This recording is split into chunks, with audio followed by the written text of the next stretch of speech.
Flash theatre TV நேயர்களுக்கு அன்பு வணக்கங்கள். தேசிய விருது பெற்ற பாடலாசிரியர் பா. விஜய் இயக்கி வெளிவந்திருக்கும் படம் அகத்தியா. ஜீவா, ராஷி கண்ணா, அர்ஜுன் மற்றும் பலர் நடித்திருக்கிறார்கள். அமானுஷ்ய சக்தியை தேடி அலையும் ஃபேண்டசி திரைப்பட வரிசையில் இந்த அகத்தியாவை சேர்க்கலாம். ஆனால் நேர்த்தியாக பிரம்மாண்டமாக கொடுக்கப்பட்டுள்ளது. சினிமா கலை இயக்குனராக அறிமுகம் ஆகவிருக்கும் ஜீவா சொந்த பணம் 10 லட்சம் செலவு செய்து பாண்டிச்சேரியில் செட் போடுகிறார். ஆனால் சர்வசாதாரணமாக படப்பிடிப்பை ப்ரொடியூசர் கேன்சல் செய்கிறார். அப்செட் ஆகும் ஜீவாவிற்கு அந்த பழங்கால பங்களாவில் ஸ்கேரி ஹவுஸ் நடத்தி பணம் சம்பாதிக்க ஜீவாவின் நண்பி ராஷி கண்ணா ஐடியா தருகிறார்.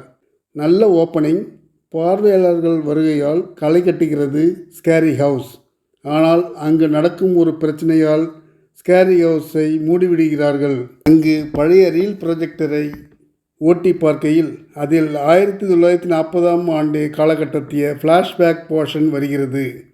அங்கு வரும் சித்த வைத்தியர் அர்ஜுன் சர்வோதிகாரி தங்கையை குணப்படுத்துகிறார். மற்றும் அவர் சம்பந்தப்பட்ட ஃப்ளாஷ்பேக் காட்சிகள் சூப்பர். சித்த வைத்தியத்தை சிறப்பு செய்யும் விதமாக ஃப்ளாஷ்பேக் போர்ஷன் சிறப்பாக படைத்திருக்கிறார் இயக்குனர் பா. விஜய். அத்துடன் கரண்ட் போர்ஷனிலும் அந்த சித்த வைத்தியத்தை கனெக்ட் செய்திருக்கிறார். இதற்கிடையே லைவில் கேன்சரால் ரொம்ப சீரியஸாக இருக்கும் ஜீவாவின் அம்மா ரோகிணியை காப்பாற்ற ஜீவா எடுத்த முயற்சி சித்த மருத்துவ வழியை குணமடைந்ததா என்பதை சிறப்பம்சமாக வைத்திருக்கிறார் இயக்குனர் பா. விஜய். நன்றி, வணக்கம்.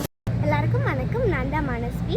ஃப்ளாஷ் தியேட்டர் டிவிக்கு லைக் பண்ணுங்கள், ஷேர் பண்ணுங்கள், சப்ஸ்கிரைப் பண்ணுங்கள், கமெண்ட் பண்ணுங்கள். மறக்காமல் அந்த பெல் ஐக்கானையும் கிளிக் பண்ணிடுங்க. அப்போ தான் உங்களுக்கு நோட்டிஃபிகேஷன்ஸ்லாம் வரும். Thank you all. Bye bye.